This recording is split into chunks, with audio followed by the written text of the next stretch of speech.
I think it's important to understand that emotions are temporary states that you are experiencing.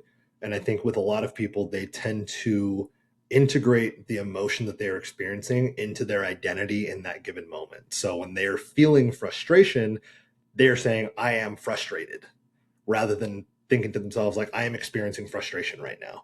And when you have that small tweak in language, then it kind of separates the intensity of the emotion, but it also separates the identity from the emotion. Hello, and welcome back to the Soul Server podcast. My name is Nicole. I am your host and fellow adventurer on this journey.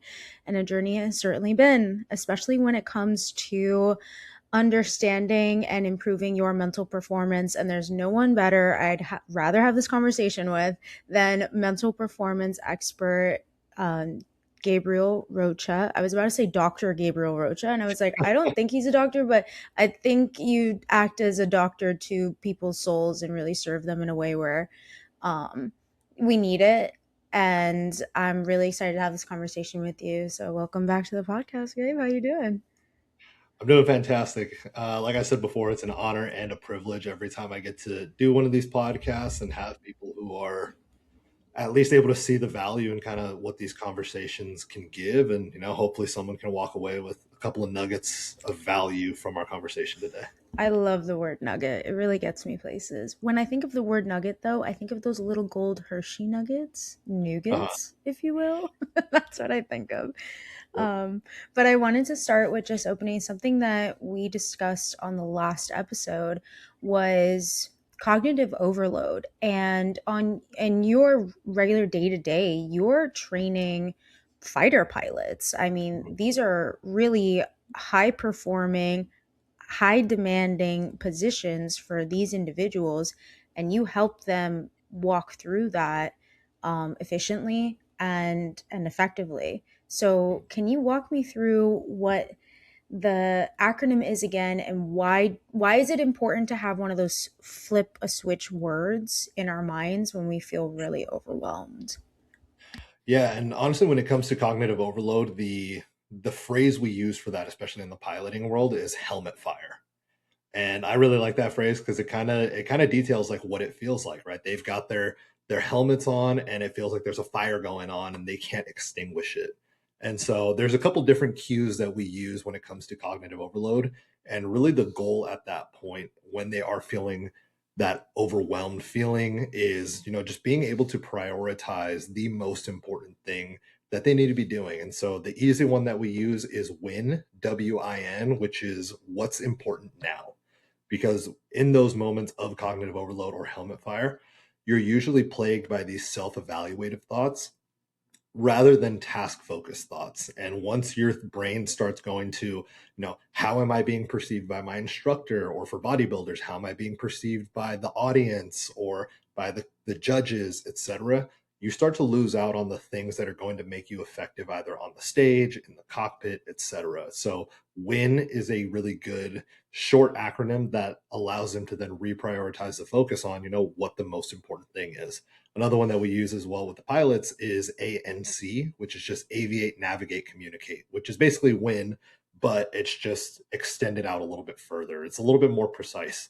So aviate being what is the thing that I need to be doing right now? And usually this is when pilots lose their focus on the task. And then it's okay, the first thing I need to do is just aviate the plane correctly, which is something as simple as get your airspeed, get your heading, and get your altitude back on track. And then from there, we can build out the situational awareness that's then going to allow me to make the next correct decision. So, aviate, the next part is navigate, which is once I've got the plane situated, then I can figure out where do I need to go next. And then the last piece of that is communicate, which is either communicating with my instructor who's sitting in the back seat or communicate back to air traffic control tower.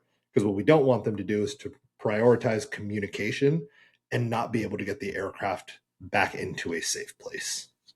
I really like how that actually dives into the mechanics of it. I mean, literally instead of figuratively, but I think that people can apply this to their lives, even if they don't fly fighter planes, because I think we get distracted with the noise and the helmet fire and this feeling of overwhelm, and you don't even know. what's right from left. Some people see stars. I've gone into places where if I get up too fast, I can't even see. So moving too fast when you are in that place of chaos can negatively affect you or the people around you.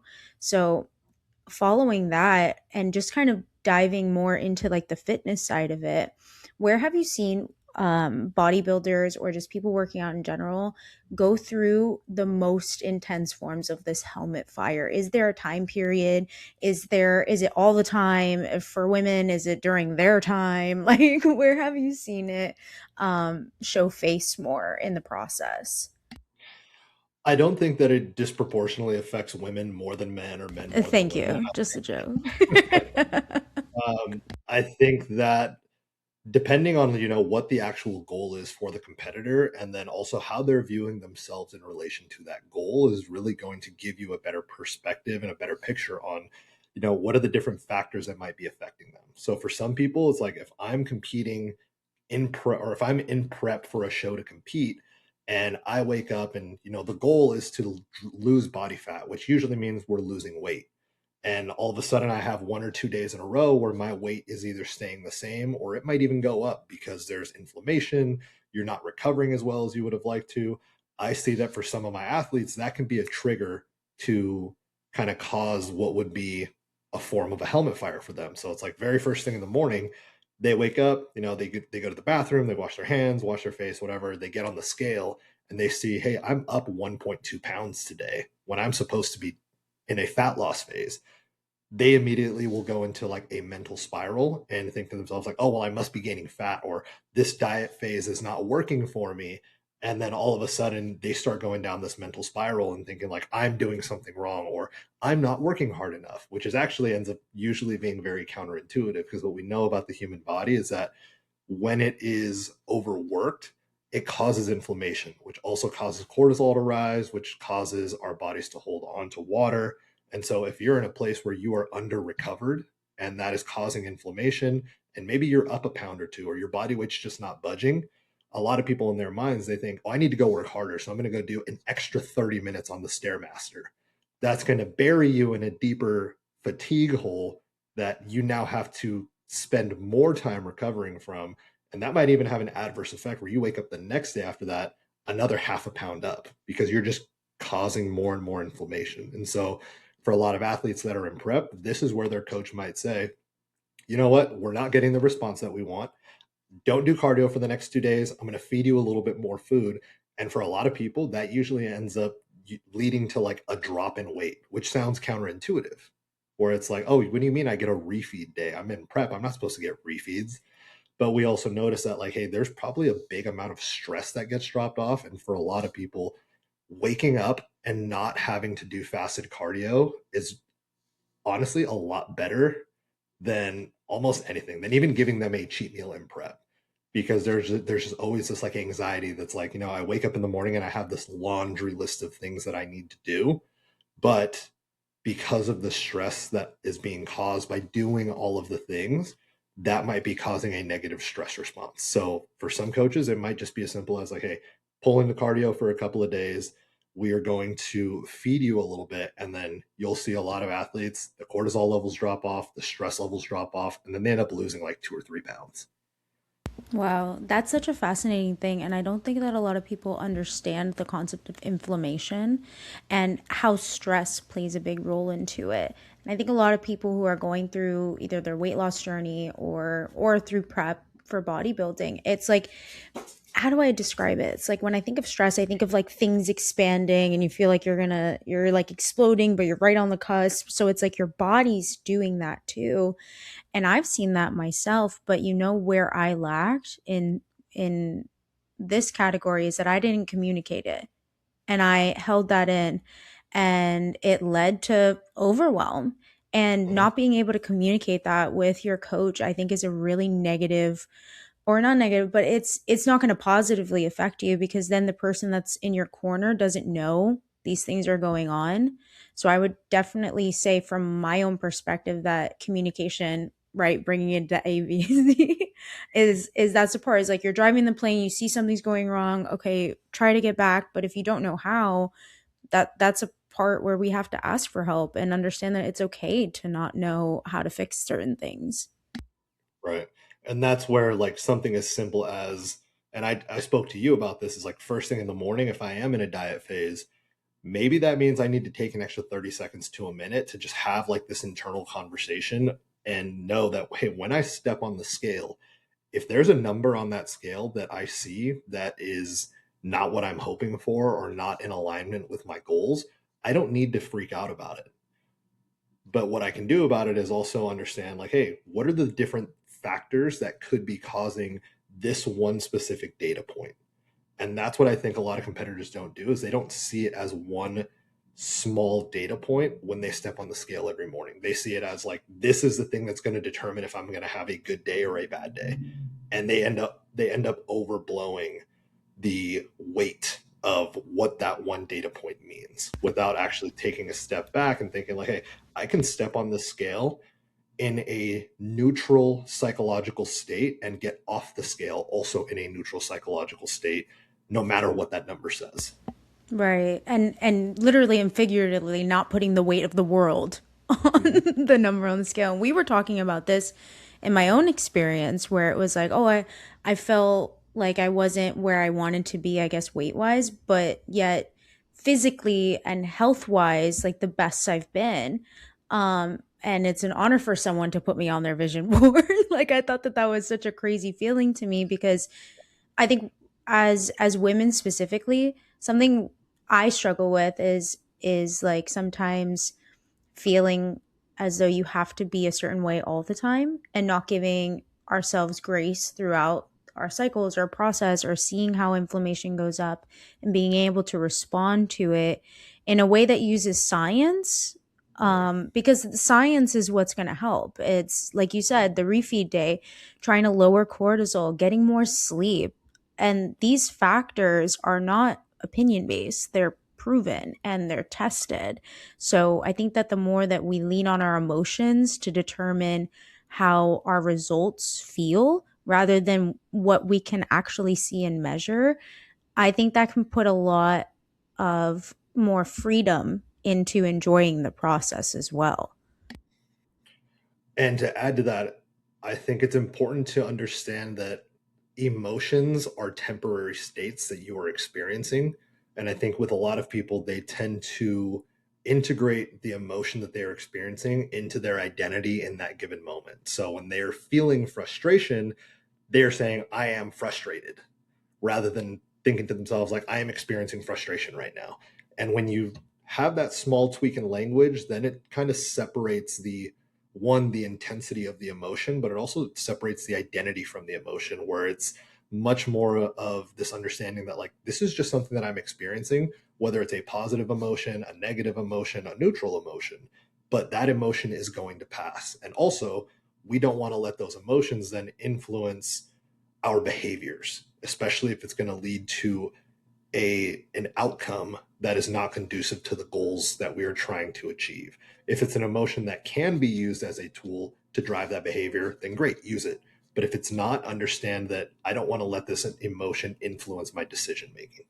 Yeah, they always say don't make an decision, like don't call that person immediately in like a heightened emotional state, um, because the outcome is never coming from a place of like of level headedness. And I think I've been there too. You know, we respond, we have to do something right now, to release that emotion, but what I'm coming to learn as, you know, my prefrontal cortex has developed, thankfully, is like is sit in it, right?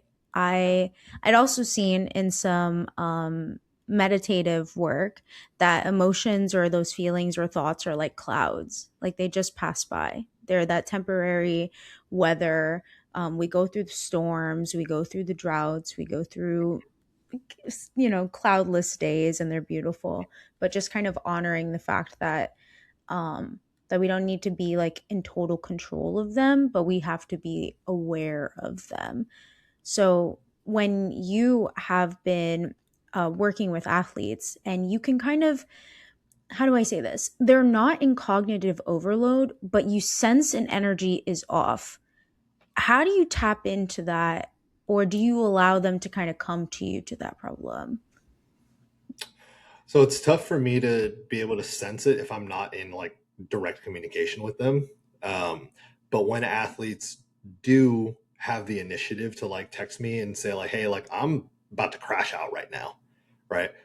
Because I do have athletes that will do that, and I really appreciate when they do that. Because to me, that is like that is an honor that I am the person that you reach out to when you are in the middle of feeling all of these different feelings right now. And it's you basically admitted to yourself like, hey, I don't know how to handle this situation, so I want you to help me handle it right now, or at least help me process it.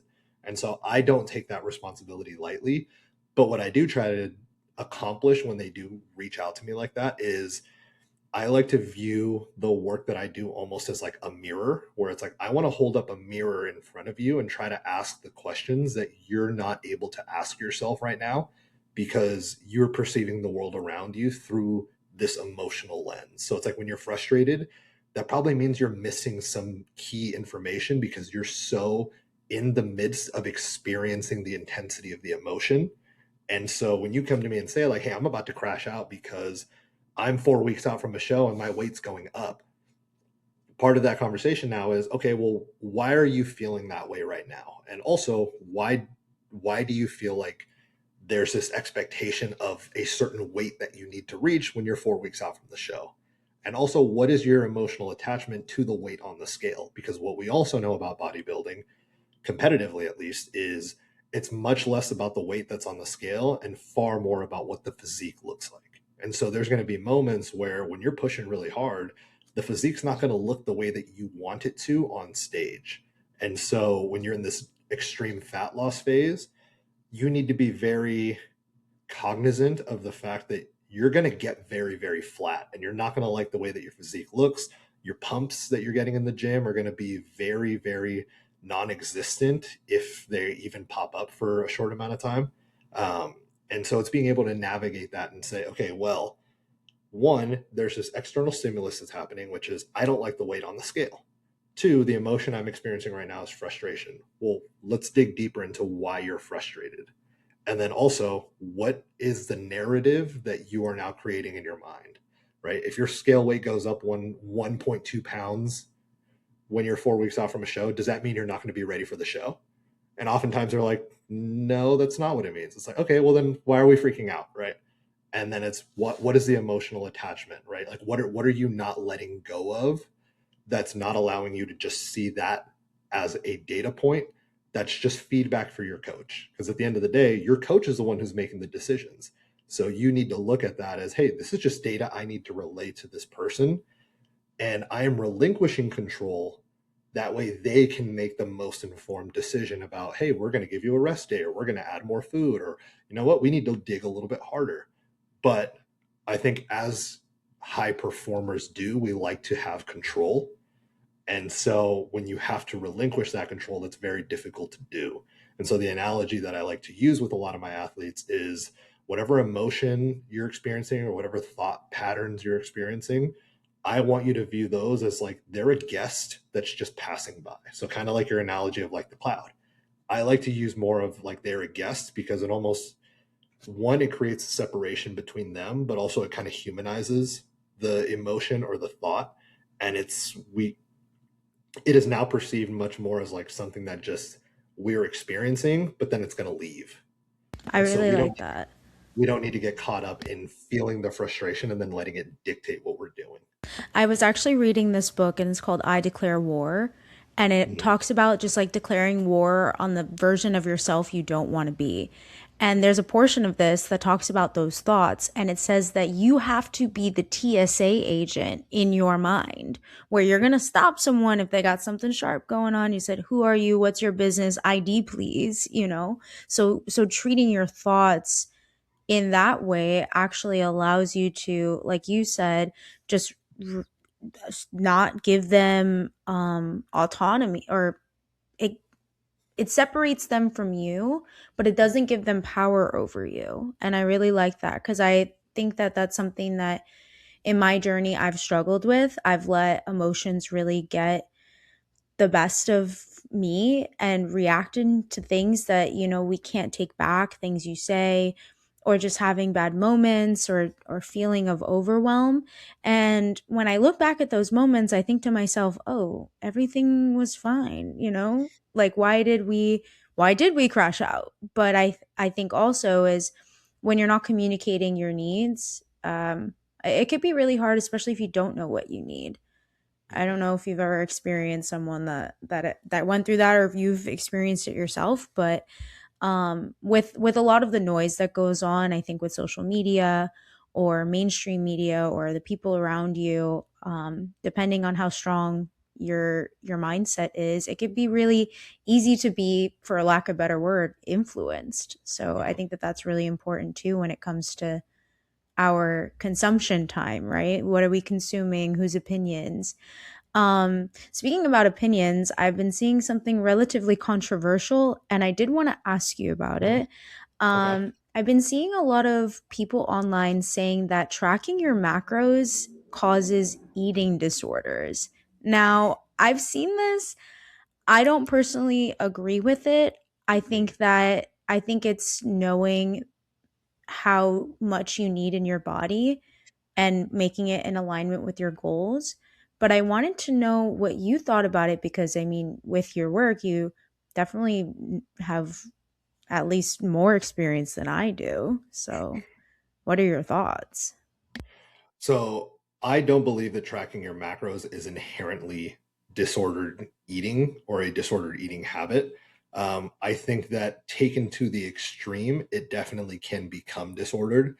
And I think it's one, the intensity to which the individual is doing it, and two, the effect that it has on the individual when they're in a position where they can't track their macros, right? Because what we also want to think about is not only how is tracking your macros affecting your daily life, but also when you find yourself in a position where you can't track your macros, right? Let's say you're out and about, you're on the road, like you brought your scale so you could weigh out your food, and like maybe you're on like a camping trip or something, I don't know, right?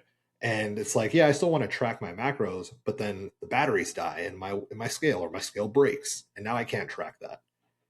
If you're still able to kind of look at that situation and say, well, you know what, I trust myself to eat intuitively right now, or it's like it's just 1 or 2 days that I'm not going to be eating exactly down to the macro, and you're able to get away with that and not really have any sort of meltdown or crash out or anything like that, like I wouldn't call that disordered in any way. But I think that taken to the extreme, like if put in a situation where you cannot track your macros, you choose to either, well, then I'm not going to eat at all because I don't want to eat in a way that's away from my macros, or I'm going to have a complete meltdown. Then I would say we're starting to get a bit more into like the disordered eating habits. Yeah. And I can argue the opposite too. It's like if you can't track your macros, oh my god, it's a free for all, and then you just fall into that like binge Mhm. cycle. And that happened to me recently. Really? Yeah. And I think it was because I was like, having a moment. and, and I didn't ask for help. And I just was like, this doesn't even matter anyways. And Mhm. so definitely a common thing that's been happening to me.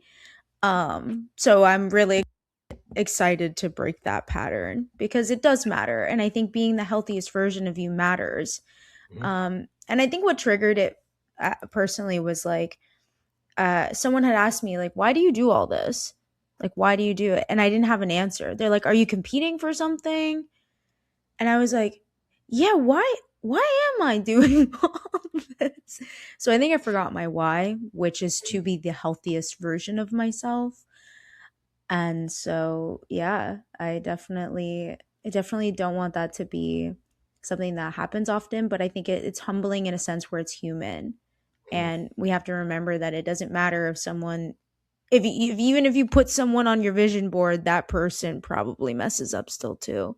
So I think it's important not to like, and leading into my next kind of concept I wanted to bring up to you is like idolizing. Mhm. When people kind of get very focused on what they look like more than anything else, and just either becoming irritable or like only caring about the gym or not maintaining relationships.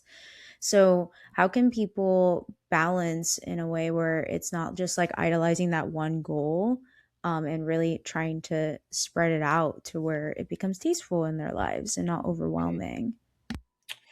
So I made a post about this before, and the thing that I really want to focus on is the word balance.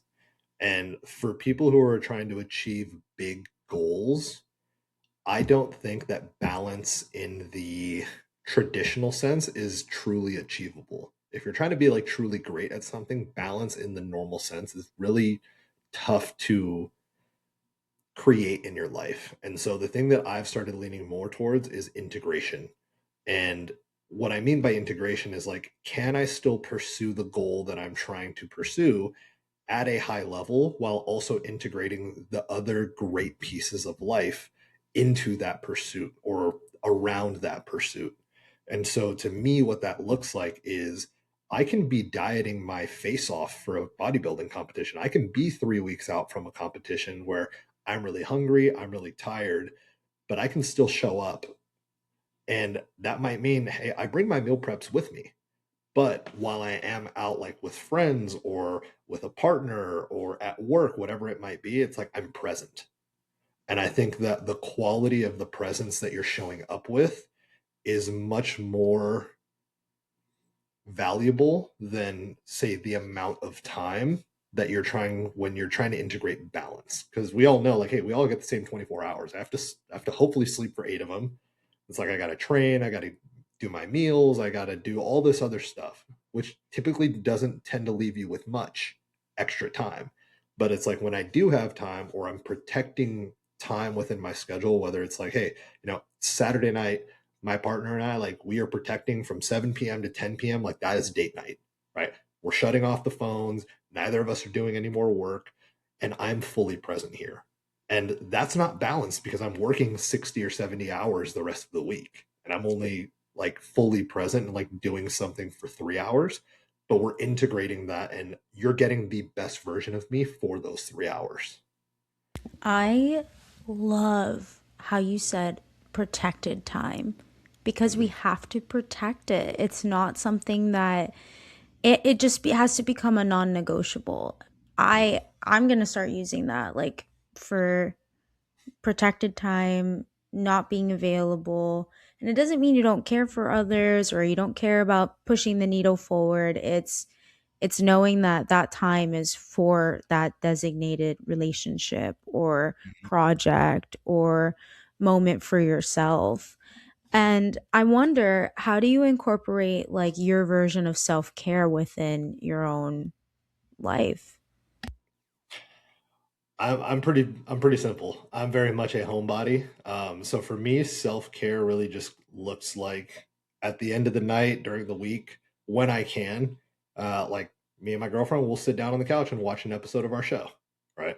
So it really doesn't take much for me. I know for some people, like they might get very detailed with like their self care routines, and like for me, something as simple as like Saturday morning, waking up, having coffee on like my little balcony area, like 15 minutes of uninterrupted time for that like sets me up for the rest of the day. I Self-care like also that. looks like self-care also looks like me being uninterrupted, focused in the gym for an hour and a half. Right. And so there's a lot of different things where it's like self-care doesn't have to only mean that it is time for rest and recovery. It could also mean that it's time for deep focus and purpose, because those are the things that are feeding your soul and allowing you to then, if I'm able to show up in the gym for 90 minutes and work my butt off and walk away from that session knowing that was a really good session, then I come home and I'm the best version of me for the cats. I'm the best version of me for my girlfriend, right? And then I can show up to work the next day and like, no, like I'm doing everything I need to be doing, right? And so that's how I view it. I like that. And it sounds like you have a lot of discipline, of course. My question is for you is, do you have a coach yourself or you have become your own coach? I do have a coach. His name is Justin Shire. I've been with him for just over 4 years now. He's an open bodybuilder. He's been to the Olympia. He's, I mean, one of the best bodybuilders on the planet. And having him has definitely been integral in not only one, holding myself accountable, but then also learning how to integrate what I call real life into bodybuilding, because he is very much a coach that when something is important outside of bodybuilding, especially things that are more important than bodybuilding, because I think there's a lot of people out there that are like, oh, bodybuilding, like that's my whole identity. And it's just like, it's not my whole identity. Like, it's the thing that I love to do. It's the thing I'm very passionate about, but I care far more about my family. I care far more about like some of my closest friends, my relationship. And so he has, through his coaching, taught me, hey, like when it's your girlfriend's birthday, like take her out to dinner. Like, yes, I know we're dieting, but like go get sushi with her. Be present. Take her to a movie, right? And like if you're in prep, take her to a movie. Don't get any snacks. Get yourself a Diet Coke, but be there and be present. So it's like you're still learning how to do things together without sacrificing the relationship, because he's so big on making sure that like real life needs to be good in order for you to be good at bodybuilding, not the other way around.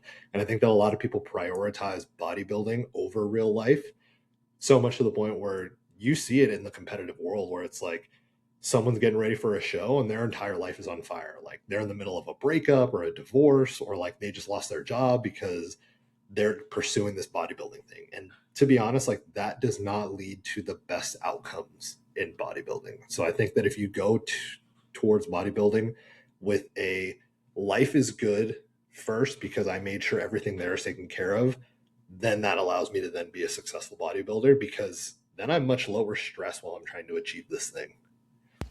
Have you ever seen The Devil Wears Prada? I have not. There's a scene that reminds me of what you're saying, and it was like the main character protagonist, she's going through a lot. Her boyfriend, her friends are going off, everything's crazy, but one of her coworkers was like, oh, it must be time for a promotion. So it's like things in the career, things that we hyper focus on become the center. And I think that's what you were saying earlier, like there, like no, there is no perfect balance, but being able to understand that there is a way to integrate the things that you love without having to burn everything to the ground is the most important.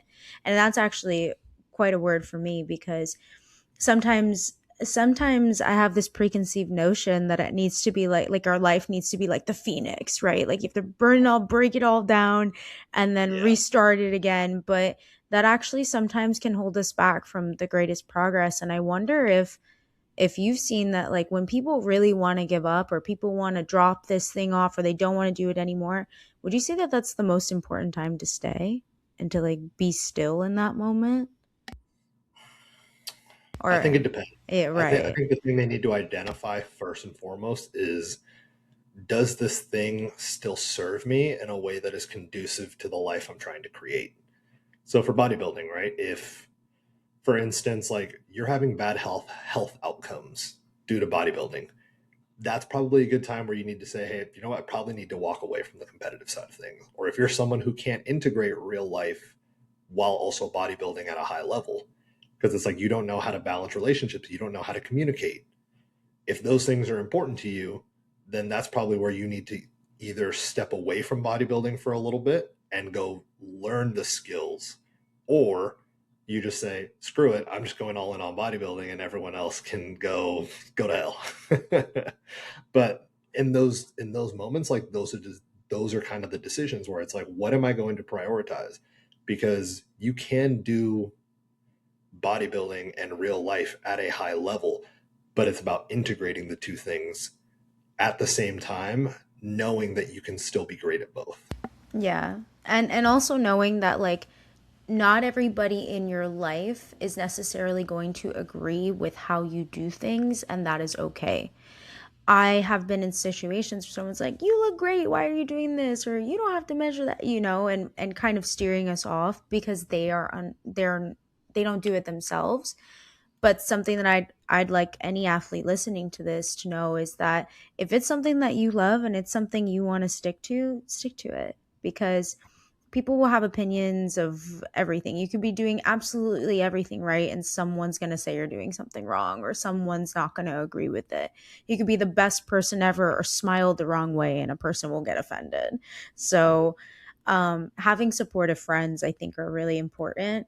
are people that just don't take things personally when, like, maybe you don't want the bite of cake. It's not that the cake has anything to do or you're judging someone else. It's just like, I can't take a bite of this cake right now. Don't worry. I'll have a full cake probably eventually sometime in my life in the future. Like, do not be fear for me. But like, it's understanding that there is that hard time period where you can't um enjoy the extreme freedoms that others may have, that I think can be a little lonely at times. But And I think a part of that as well is also having the confidence, one, in who you are, and two, what you're pursuing. Because I think that if you recognize that, like, hey, I want to go all in on this thing, like truly, when people make those comments, they shouldn't really affect you because you already have such a stable, grounded sense of who you are, and that the task that you're doing is in, we talked about last podcast, alignment with what we're actually trying to achieve. Then anytime someone makes one of those offhand comments, and it might be someone who doesn't even get bodybuilding, like we've all got like the aunt who's like, oh my God, like, come on, like eat this like homemade food that I made. And you're just like, that's, I can't eat it right now. Right. But they don't get it. But a lot of people view that as though like they are being attacked because they've ingrained in their identity that like, no, I am the person who is dieting right now, and anyone who sees otherwise or that they don't understand it, or maybe they do understand it and they're just kind of being an asshole about it. It's like, I don't need to take that personally because I know that whatever their opinion is isn't actually going to shake the foundation of who I know I am. yeah, and that's why alignment's so important, because then you know what you want and why you're doing it and how you're doing it, and you believe in it. Even people who have the most delusional ideas ever, because they're in alignment with themselves, like no one could tell them anything, and then we're gonna ask them how they did it.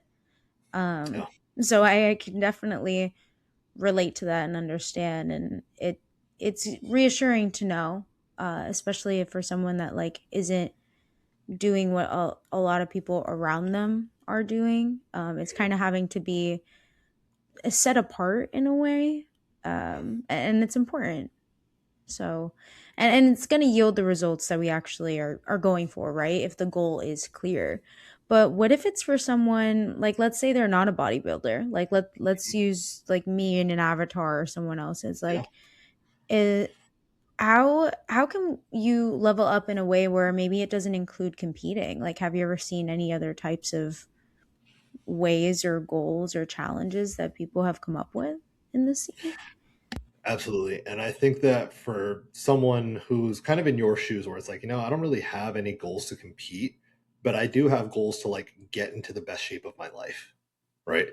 I think that the main thing there is going to be identifying what are the actions and the behaviors that are going to serve me on this journey. What are the things that I can identify that are not, right? So part of that might be, hey, staying out all night with friends and ruining my sleep, probably not going to serve me best, but that might be really good for the soul once in a while. Where it's like, yeah, you know what? I do want to look back on my life and be like, oh yeah, me and my friends we stayed out till 4 a.m. that one time. Like maybe I had a couple drinks. Maybe I didn't drink at all and I was just present. But maybe it's worth ruining one night of sleep for something like that. For a bodybuilder who's prepping for a show, you're much more constrained into what's allowable. But for someone who's just living real life with really no aspirations to compete, this is where you have the autonomy to set up what the rules for your life are going to look like. And I think a lot of people end up thinking that they have to abide by other people's expectations or standards. And if they're not, then they are somehow less than as they're pursuing their goals. But it really comes down to identifying like, where do I want to constrain myself? What are my left and right limits on things that I'm willing to accept? And then also, when are there times where I'm going to make an exception? Like if one of my best friends is getting married, like that to me is a huge deal. Like I'm going to eat the food at the wedding. I'm going to have some drinks. I'm not going to go have a drink on a Tuesday night, but it's like for big, big moments that I think are more important than bodybuilding or than, dieting for someone who's non-competitive. It's like I get to choose, one, what my exceptions to my rules are going to be, and then two, I get to decide what my standards for daily life are going to look like. That might mean setting a bedtime. That might mean waking up at the same time every morning. That might mean protecting time to go on a 20 or 30-minute walk first thing every morning. And so it's identifying systems that do serve the greater goal. I like that because if you're able to identify it and see it, then you're more likely to do it. I think that that's why it's important for people to have accountability partners also, or coaches in general, because like you said, like this is a data point that they can identify what is working and what is not. And then also it's it's doing something. It's making sure you're getting it done because you are, investing in someone else to help you make that happen. So I definitely can see how like you can have discipline. For example, even you have a coach, right? You're a coach that has a coach. So it's understanding that there's someone out there that's going to help you and teach you and be in your corner if you ever needed to crash out, like who to I text or have. call. Yeah. What was your worst crash out and why? Do you want to share? Yeah, I think I want to say I was like 3 or 4 weeks out from my show. This would have been October of 2024. And I was a bit behind in terms of how lean I was hoping to be. And there were a lot of other factors that were in the environment that like I had to do this show.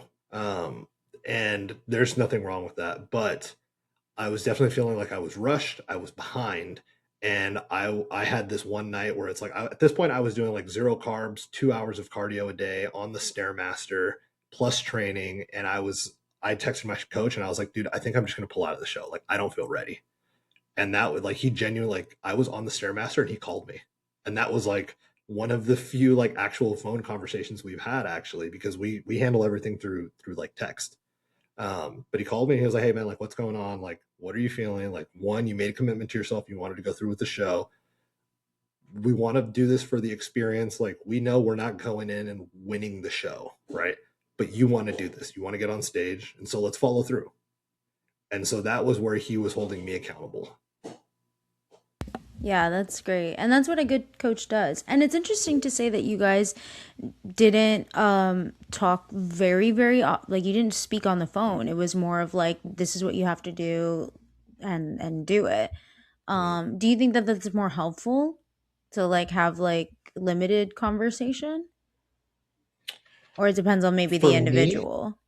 Yeah. yeah, so for me, I'm pretty low maintenance in terms of being an athlete. Like I'm very much fine with, sending my check-ins, coach sends me back a message, a couple messages. Hey man, we're right on track, or like, hey, I'm going to make some changes, and here are the changes. Go execute the plan, and then check in next week. So I'm pretty low maintenance in that sense. For someone else who might be higher maintenance, part of your job is going to be, hiring a coach who's able to meet the psychological needs of you as an athlete.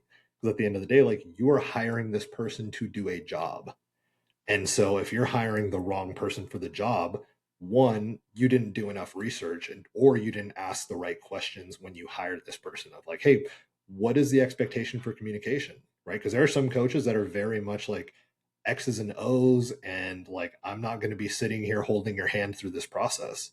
There are other coaches who are very much emotionally involved, psychologically involved. They might, especially if you can be physically near that coach, like if it's someone you hire from your gym, then it's like, yeah, we can sit down for 30 minutes and have a conversation when I'm on the brink of a crash out. A lot of people who do online coaching, like they don't have that luxury. I'm in San Antonio, my coach is up in Oregon. So we don't really get any opportunities to sit down and talk. But also I feel like I've also got enough of a support circle where I don't need to necessarily lean on him. But sometimes I do need to lean on him because he is the only one who can actually help me get through a specific problem set. How did you decide on your coach? Like, what were some factors that you were looking for that were in alignment with your goals?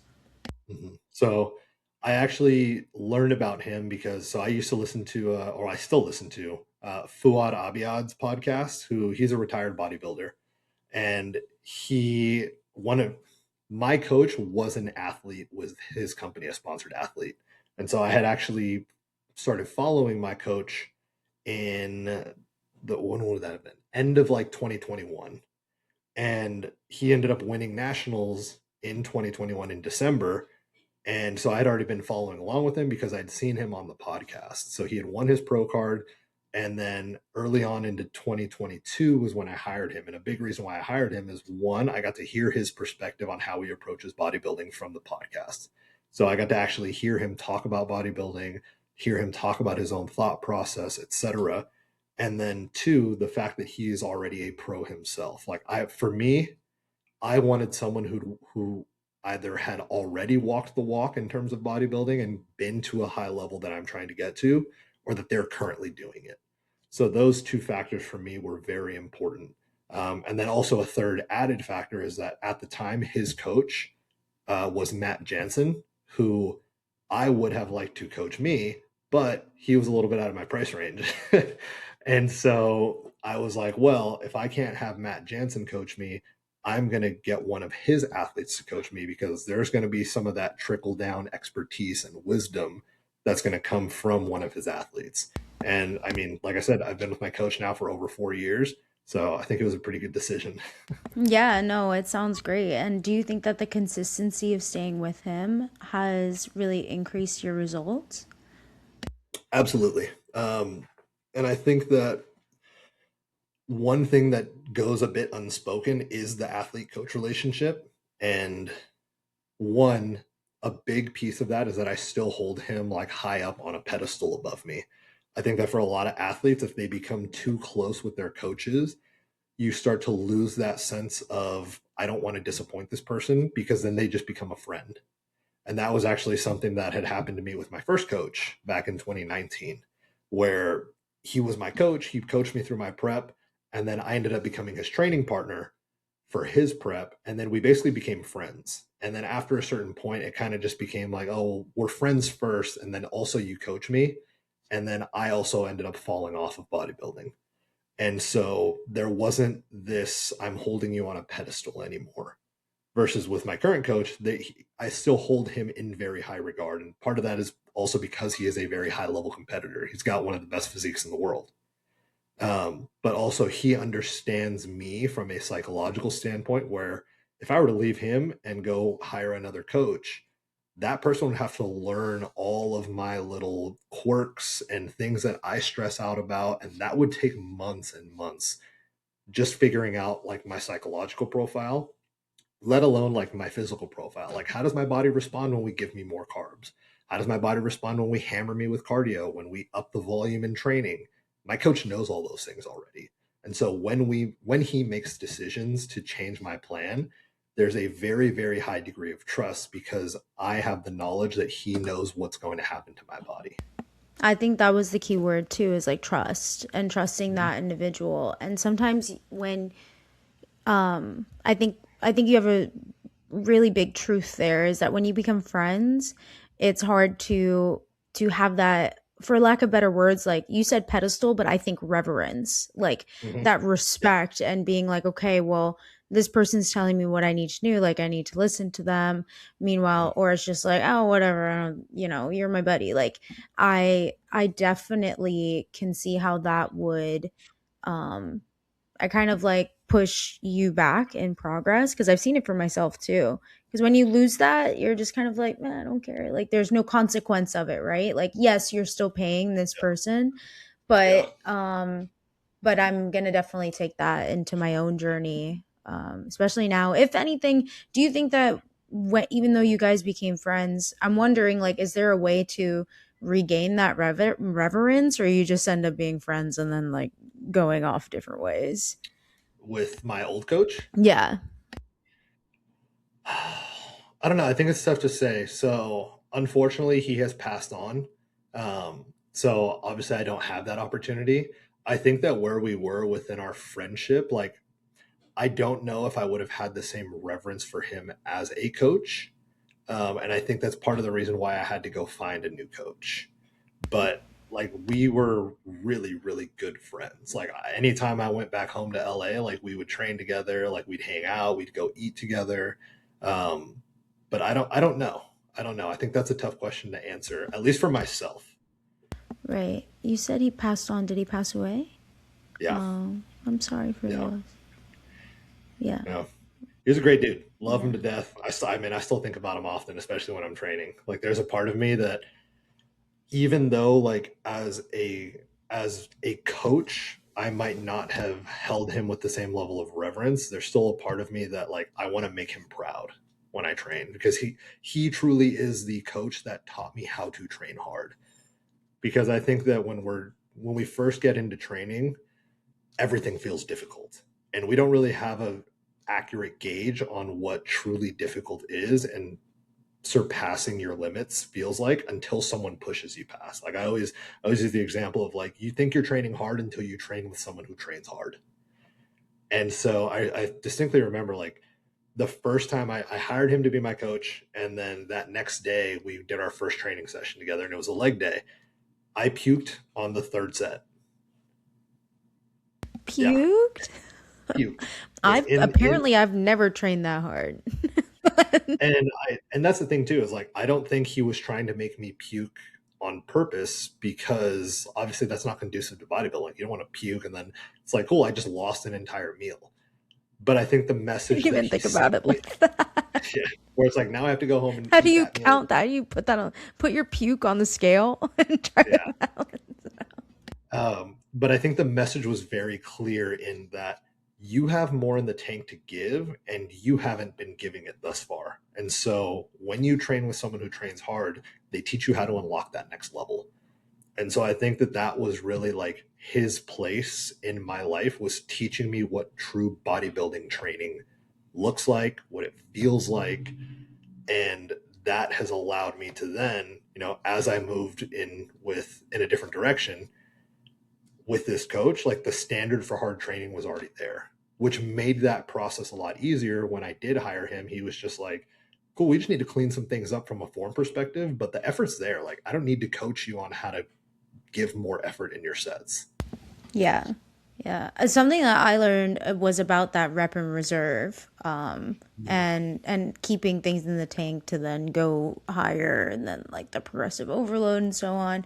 And I find it way more enjoyable to do like heavier weight, less reps, because you feel your body like becoming stronger.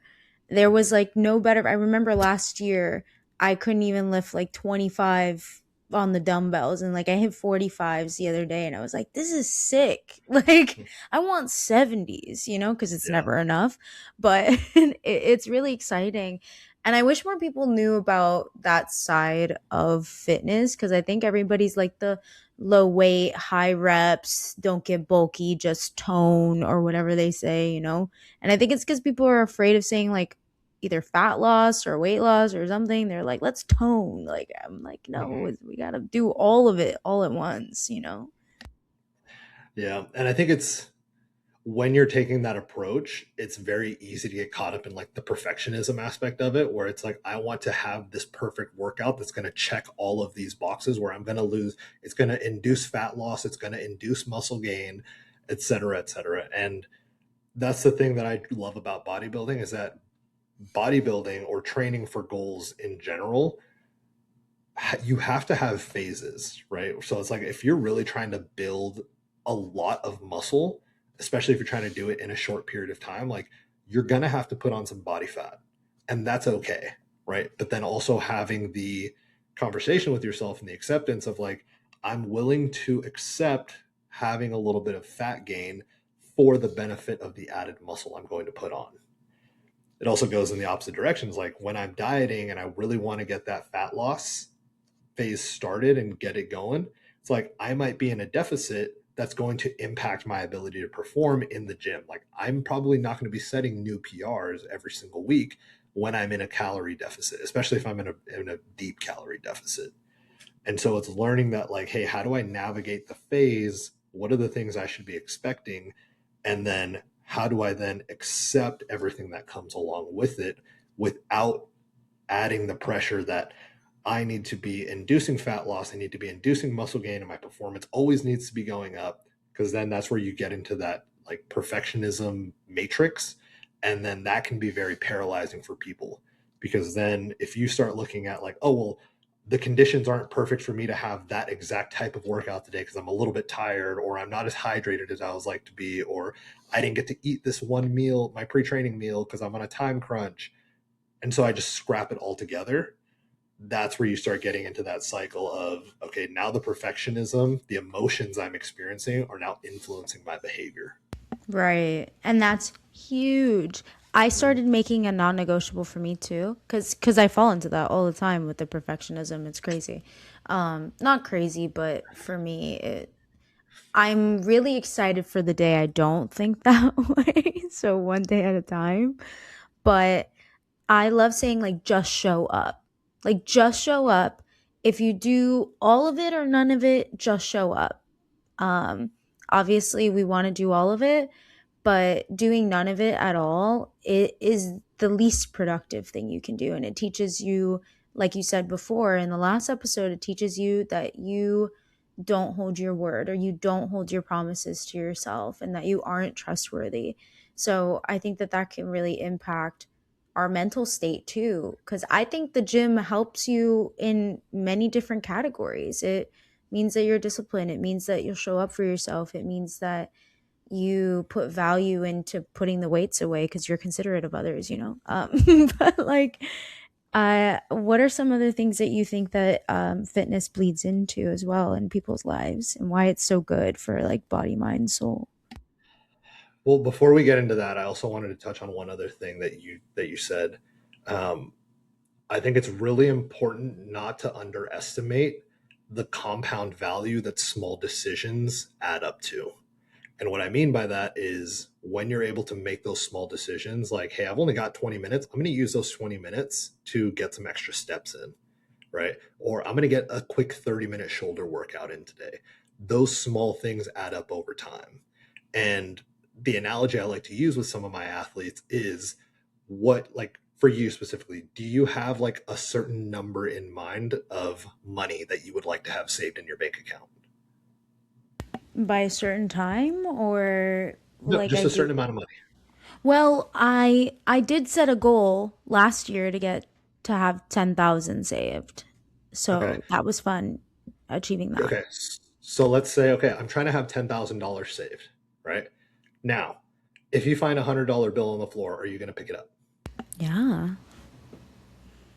But if you're not able to save the full 10,000 in one go, why would you pick up that $100? Wow. I It's the never same thought about analogy for that. working out, right? Just because you don't have a full 2 hours to work out doesn't mean that you can't get some value out of a quick 30-minute workout if you have the time. Because we know that like those $100 that I'm able to save today is leading me towards my goal. The same way that a quick 30-minute shoulder workout is getting me closer to my goal, even when I don't have the full 2 hours. And so the value of those compounding small decisions adds up over time. Yeah. Yeah. That's so true. Because it's the consistency part of it. And I'm constantly reminded of that. Because even if you fall off too, like you'll notice, and you kind of have to keep yourself in the healthy loop of showing up for yourself, even if it's small, like you said. That's great. I love that. And in other ways too. I think when we neglect parts of ourselves that we do need, like for example, sometimes I would force myself to only do steps on the treadmill because then I can keep the pace and then I can get it exactly done in an hour and 15 minutes. And then it's that way. But I'm like, wait, I like haven't heard the birds chirp in a while. Like, I like to be outdoors. So the other day, I ended up going for a super long. First, it was to do the mile run because I'm trying to get my time better. Um, and then I ended up passing through a fresh market and like finding a library and like taking my headphones off and hearing the birds chirp for the first time in like it feels like weeks or months. And it's almost like I was able to unplug myself from the routine, but not unplug myself from the goals set within it. So reapplying it in a way where it's still productive and it's still leading you towards your goals, but it doesn't necessarily have to be so black and white, copy paste the same day. Because I think that's what really kind of suck the soul sucking part of life sometimes Yeah. is just like the monotonous like wah like over and over again that it kind of kills the spirit. And yeah, and I think that being able to operate under less than ideal conditions. So, for instance, like, hey, I'm going to the gym. I'm going to go get my steps in on the treadmill. Oh, guess what? All the treadmills are being used right now. Does that mean I just don't do my steps for the day? No, it just means that we just need to pivot. But I think that the human brain is able to justify getting out of doing things when it's not under perfect conditions, and we will justify it to ourselves as, oh well, God just didn't want me to do my steps today because he made all the treadmills be full. Stop, you're adding me. You know I'm superstitious. I'm like, oh, there was a feather and a reason for this. This Or is God clearly a told me to fire my trainer. Like, this is clearly a sign that I shouldn't be doing my cardio today because the this cardio is machine that I wanted to use is being used. right. This is clearly a sign that I don't have to work out, do anything ever again because the right person will love me no matter what I look like. Right. But it's not Yeah, about that. I'm just of course. Yeah, but sometimes we think like that, but again, it's when you forget your why, or like why you're doing anything. We justify the things we don't want to do because why does the brain do that? Is there like certain, is it in survival mode? Like what does it do? Why does it act that way? How do you I stop don't it? think it, Do I need a I don't think lobotomy? I'm just kidding. it's well, those are two separate questions. Those are two different There's answers. a lot of questions here. Um, in terms of what you were just saying, do I think it's like survival to not do your last 2,000 steps for the night? No, probably not. Right? Or it's like, is it survival that I don't want to do my taxes? Probably not. But I It think that there depends is, on your mental state. fair enough. But I think that the human brain tends to lean towards comfort. And I think that when you are consistently feeding it things that are going to reinforce comfort, you become accustomed to looking for things that give you that sense of comfort. And so, what I think ends up happening is over time, if you're able to condition yourself to seek out things that are uncomfortable, and research actually shows this, I think it's the anterior mid cingulate cortex, AMCC, that when you are doing things that are difficult, your brain rewires itself to go do more things and get reward from things that are difficult. And so essentially the conversation then should be, it's like, hey, I don't want to do cardio right now. But then the conversation can shift to, but if I go do cardio, I'm going to become someone who goes and does the cardio even when I don't want to do it. And so your why now becomes, I'm doing this thing because the person that I'm trying to become would do that thing. And I think that when we start looking at ourselves in pursuit of the ideal that we are trying to become, it makes it a lot easier to have that conversation of, I need to go do the thing. It also makes it a lot harder to know that I'm moving away from that ideal by not engaging in this behavior. Yeah, that reminds me of this one clip that Mel Robbins would say. She's like, act like the person you want to become. It's not fake Mhm. it till you make it. It's rewiring your brain because then your brain starts responding to the person you want to be. And I really love that. I'm going to do some journal work after this and be like, and really sit down and say, like, and it's okay also for anybody that is struggling with that to know that it's okay to reinvent what you want as you grow too, right? And remembering that we are making progress, because I always see this thing that it's like sometimes you forget how far you've come because you keep raising the bar, Yeah. and you keep trying to make it harder and you keep trying to do the harder thing. But I think that both of them can live symbiotically, Mhm. like and you said, is knowing that if I can do this difficult thing, then I can also pursue this difficult thing because I know that I can do hard things. Because why? There's evidence to show that I've gone through this transformation, because I've competed in bodybuilding, because someone got a full ride to school, or they got into med school. Like it could be any of those little things that uh, that arguably wouldn't be an easy thing, but being able to show up for them can kind of bleed into those categories. So I love that, Gabe. Thank you so much. And thank you Mhm. for being here and pouring out so much to not only like the people that you train, but the people that get to listen to these conversations. It's an endless pool, and I'm hoping that like your legacy just lives on, in inspiring people and helping them to know that they can train their mind to do what they imagine that is possible for them. So thank you for your time. Thank you for Yeah. having me on. Like I said Yeah. before, I always think it's really cool. Like at the end of every podcast episode, by the like within the few minutes after we get off, I always have like this come to Jesus moment where I'm just like, damn, people are actually going to listen to this, Yeah. and people are going to spend time out of their lives, the short lives that they have on this earth. They've decided that, hey, I'm going to spend some of that listening to this guy talk about sport and performance psychology. And I don't know why, like that's always like a really cool, like overwhelming feeling for me. So I love it. thank you for allowing me to share your platform, and just keep allowing me to share my message with people. Oh my gosh, I could listen to you all day. And I'm really excited for anybody that gets to listen to this too, because I mean, you're putting it out, and I'm just a big fan. I'm a huge fan. And I can't wait for the next one. Wonder Thank if you. we should do a thing where we ask people like to submit questions. Maybe we could do that. That'd be Yeah, I'd love fun. to. All And right. if you do, like tag me in it so I can repost it, and then we can get some good questions on here. We can Oh, dissect them together. I love that word, dissect. Nuggets and dissect. Those are the two things Okay. we're taking away from our call today. Yes, nuggets and dissect. Yeah. Thank you guys Yep. so much for listening to the Soul Server podcast. If you do want to connect deeper, you can find us both on Instagram. I'm going to put it in the handles below or the caption below. I hope that you did find a nugget of wisdom in this. And I'm a super huge fan of Gabriel Rocha. And I'm just really excited to see all the people that do get value from this and do eventually, if you want to work with him too, he's open for that. So I'm wishing you all a great time, and we love you no matter where you are in your journey, because you're more than the surface level things. So we'll talk to you next time on the Soul Server podcast.